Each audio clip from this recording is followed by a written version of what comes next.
Radhe Radhe. Today is Saturday, 24th August 2024. Welcome to our Bhagavad Gita Study Sessions recap video on this special auspicious longer weekend for Krishna Janmashtami. Along with me here is Mummy. Radhe Radhe. I'll bring up the screen and you'll see the content or an essence of the content we covered today. So plenty of verses, chapter 9, verses 22, 23, 24, and 25. Before those verses, of course, a recap quiz to cover material from chapter 9, verses 20 and 21 that we had presented 2 weeks ago. So please do look at the description for this video, the usual community portal page for these free slides and other reference videos. Practice the quiz questions or see them for the first time, and then get into all the other details as well. So with that, we shall now start off first with chapter 9, verse 22. Ananyāścintyanto māṁ ye janāః paryupāsate teshāṁ nityabhiyuktānaṁ yogakshemam vahamyaham. So chapter 9, verse 22 has the catchphrase provider and preserver. Simple to keep in mind. It's related, of course, to the translation and the commentary as well. And of course, alliteration to make it a little easier, because Sri Krishna truly says that for those who are exclusively devoted to him, so they always think of Sri Krishna and engage in exclusive devotion to him, their minds are always absorbed in Sri Krishna, then he reciprocates. He gives his grace and blessings by providing what they lack and preserving what they already possess. All this is in terms of spiritual assets, which, as we mentioned in class, please do look at the slides as well in the later section where the recap video is mentioned and other reference videos are provided. So in your spare time, there's going to be 1 or 2 links that help elaborate on this content directly, of course, from Swamiji's videos. So provider and preserver, it is those spiritual assets that God helps us get or preserve, which is especially in terms of faith, not just knowledge or awareness, but faith to help us be devoted and committed on this spiritual journey under the blessings and guidance of Guru and God. So Sri Krishna takes care of us. Interestingly, of course, he provides motherly assurance, because mother, father, he, him, her, all that, those are all the different roles Sri Krishna plays. But it's important to know that it comes with exclusive surrender. Mummy will briefly maybe mention, of course, yog and shame. So that is the important set of words to keep in mind. But the example Swamiji gives here of a little baby, a helpless child, many of us perhaps can relate to it. As we grow older, we start thinking about independent will. We start performing our duties, or we think our responsibilities. Naturally, then, mother, father, parents will reduce the level or relinquish certain responsibilities that they previously used to do. But then, of course, sometimes there's going to be trouble or mishap, and then we realize, oh, we still need their help. We should have just stuck on to that support and grace. Likewise, God, he reciprocates in the way that we surrender to him. Complete surrender will get us complete grace that God bestows upon us. Again, as this verse, chapter 9, verse 22 says, in terms of providing and protecting or preserving the spiritual assets that we have or that we need. Next up, we'll see chapter 9, verse 23. Yepyanya devata bhakta yajante shraddhayanvitaha tepi mameva kaunteya yajantya vidhipurvakam. So chapter 9, verse 23 has a question-based catchphrase with alliteration, wrong worship, something for all of you to ponder and think about, but fairly self-explanatory, because we have seen this, in fact, in the last time's session as well, which is why we mentioned. So Sri Krishna says, O son of Kunti, even those devotees who faithfully worship other gods, those celestial devtas, they may realize it or not, they actually also worship Sri Krishna. And in fact, what they're doing is they're worshiping by the wrong method. So therefore, we also now get another reinforcement of what the right method of worship is or ought to be. English word that you all added to your dictionaries in class, supplication or supplications. That's a plea or a prayer or a request made especially to God. So that is supplication. All the energy, all the rewards, even that are bestowed, that the celestial gods offer, are coming from the source, the origin himself, Sri Krishna. And we also saw from the Bhagavatam, the shloka about the watering process, which again takes us to the flyer from a couple of weeks ago. That is a quick and easy way for you to remember the essence of this verse, chapter 9, verse 23. Leave the roots and root for the leaves, if you remember the play on words, the question there, and the subsequent question, how do you water your plants? We know the answer now, and we know how it is in terms of the right method of worship. So that is what you should keep in mind for chapter 9, verse 23. Next up, we're going to see chapter 9, verse 24.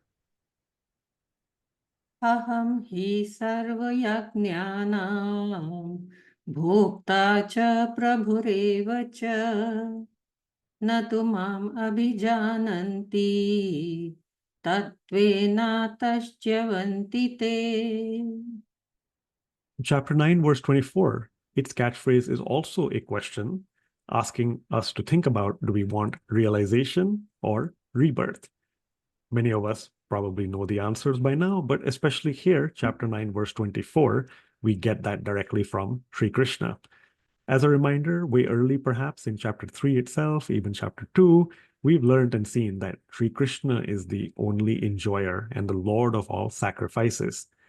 But he says here now that those who do not recognize, or those who fail to realize or recognize his divine nature, they must be reborn. It will naturally be that path that is taken.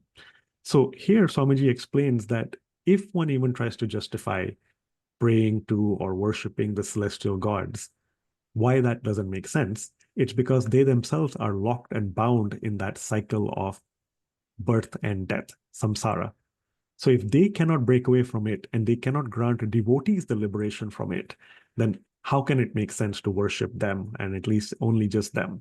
So once again, our veneration, you added this to your dictionaries as well, our respect and reverence has to be offered at the feet, at the lotus feet of God, Sri Krishna himself.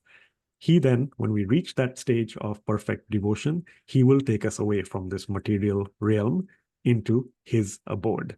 So that is what is to be noted if we are deciding between realization versus rebirth. Finally, we're going to take a look at chapter 9, verse 25. Yanti deva vrata devan pitrin yanti pitri vrataha bhutani yanti bhutejya yanti madhya jinopima. So chapter 9, verse 25, the catchphrase is also a question. Again, the word worship and some alliteration. It's asking us to think about who to worship. Again, all these verses today, connected one after the other, really build that flow and sequence of what Sri Krishna is, of course, explaining to Arjun and to us vicariously through Arjun. So he now elaborates on something that we had seen earlier in chapter 8. Worshippers of the celestial gods will take birth amongst them. Worshippers of the ancestors go to the abodes of the ancestors. Those who follow worship of the ghosts or even other kinds of black magic or witchcraft, they will take birth amongst the ghosts and spirits.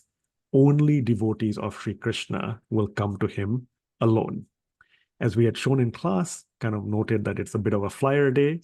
Keep this in mind. Way back from earlier in chapter 8, several months ago, this flyer to help you understand this verse, chapter 9, verse 25. Coincidentally just happened to be on Lori, so we talked about sacrifices as well, but keep the right side in mind. Some of you might recall the catchphrase was probably something like, oh dear, and also we learned the word homophone because it was D-E-E-R versus D-E-A-R.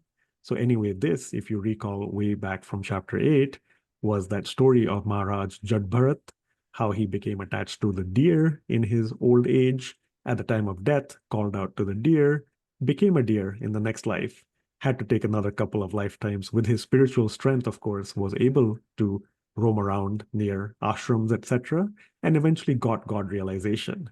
But this image is presumably helpful for you to understand here that what or who you are thinking about or attached to or worshiping, and especially calling out to at that time of death, that or place or abode, that person or set, that entity, that is where you are going to end up. Therefore, having worship exclusively of Sri Krishna and calling out to him, of course, is what is going to take us to the abode of Sri Krishna after this lifetime.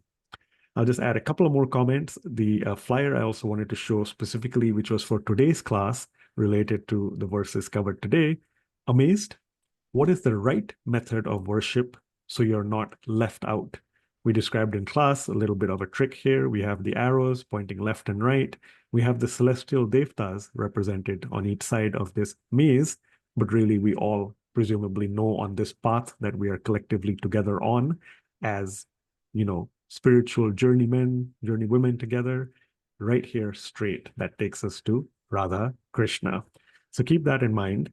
And finally, I will remind us about a quick live homework question I believe we had provided, which was the one about here. When Mummy will briefly talk about Yog and Shem, we had mentioned that somewhere in chapter 6, please go back, take a look at your notes or the recap videos. Somewhere in chapter 6, Arjun asks Sri Krishna, what happens if you do not complete the journey in this lifetime? Do you just, wander off like a broken cloud, or does something else happen? Sri Krishna answers that as well. So go ahead and find that one or two set of those two verses from chapter 6. Mummy, over to you for this long journey now of getting us important Sanskrit words and your comments for all these 4 verses. Yeah, so we will try to conclude all the 4 verses through some important words. So from verse number 22, let's look at Nityabhiyuktana. Nityabhiyuktana means those who are always absorbed in Supreme Lord. Then what happens? Akshemam. Akshemam means protect spiritual assets. So what Krishna says in this verse, another important expression in the commentary is Vahami Aham. Vahami Aham. So Krishna says that he personally carries the burden of maintaining the devotees. Which devotees? Who are always absorbed in remembering Sri Krishna. And so what happens? Then Sri Krishna provides them Yog. Yog means he provides the devotees the spiritual assets which they do not possess. And then Akshema means that he protects those assets. Okay. So though he provides also and he protects also. So he provides what they lack and he preserves what they already possess. So Yoga, Akshema, Vahami, Aham.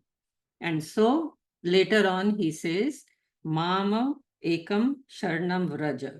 Basically, Sri Krishna is saying that exclusive surrender is very important. We have to become totally innocent and helpless like a newborn baby. And so that means we have to continue doing our duty with full surrender to God. Then automatically God bestows his grace when we have complete surrender and exclusive devotion. And that is the time God takes full responsibility. Mam ekam sharanam vraja. Verse number 23, we'll look at the word Shraddhaya Anvitaha. Shraddhaya Anvitaha means faithfully. Now this word is also very, very important. We don't have to shake our faith. We have to have Shraddha. All, what is it? Shraddha is, in English, what will we call it, Gagan? Any idea? Also faith and devotion, right? Devotion. Yeah, we do devotion. We have to have devotion, but with lots of faith. That is very, very important. So basically, if we directly go to the main source, the way we water the roots and the tree grows very properly. Similarly, if we directly have full devotion with full faith to Lord Krishna, automatically everything will be taken care of. Instead of going through all the other deities, we can directly go to Supreme Lord Shri Krishna. Verse number. Did I miss any words? No. No. So verse number 24, we'll look at the word abhijananti. Abhijananti means to realize. And another word is tattvena. Tattvena means divine nature. So basically, Krishna is saying that celestial gods can only grant you boons, material benefits. They themselves cannot get liberated. So how can they liberate you, basically? Yeah. So we have to realize this, that Supreme Lord, if we pray to him exclusively, automatically everything will be taken care of, and we can then join him in his Golok. Verse number 25, the word is Pitri Vrata. Pitri Vrata means worshippers of ancestors. So as we have seen that to get material benefits and material boons in this life, people try to adopt many different methods, but Sri Krishna is telling us here that we have to resolve and take a firm undertaking. We have to be determined that we become exclusive devotees of Sri Krishna only, because all these celestial gods, they also get their powers from Sri Krishna only. So let's have our exclusive devotion for Supreme Lord, attach our minds to the Supreme Divine Personality, and that is the highest level. As in the example, Swamiji says that the pipe which is connected at what level of the reservoir, that kind, only that much water it will get, right? So similarly, the level at which we will connect our mind, automatically we'll get those benefits, isn't it? So Supreme Divine Personality, that is the highest level of spiritual evolution. And so we must connect with Lord Krishna. And so it is only in the human form that we can put deposits in our accounts of good deeds and karmas, right? So we need to attach our minds to God, and then we can become those very fortunate souls who have firm resolve to worship Sri Krishna, and then we can hope to go to his divine abode, break free from this cycle of samsara, that life and death. Over to you, Gagan. Thank you, Mummy. Yeah, so that just about gets us to the end of this recap video. So again, chapter 9, verses 22 through 25. We hope you get a chance to go through that material and practice as well and prepare for the recap quiz that will be next time when we meet, presumably Saturday, 31st August, 2024. Same time, that's 8 a.m. Central Time, 6:30 p.m. India time. So recap quiz on these verses and then more new verses to come. Next few days, of course, continue to also celebrate the divine pastimes and festivities for Krishna Janmashtami. Till then, thank you so much. Radhe Radhe. Radhe Radhe.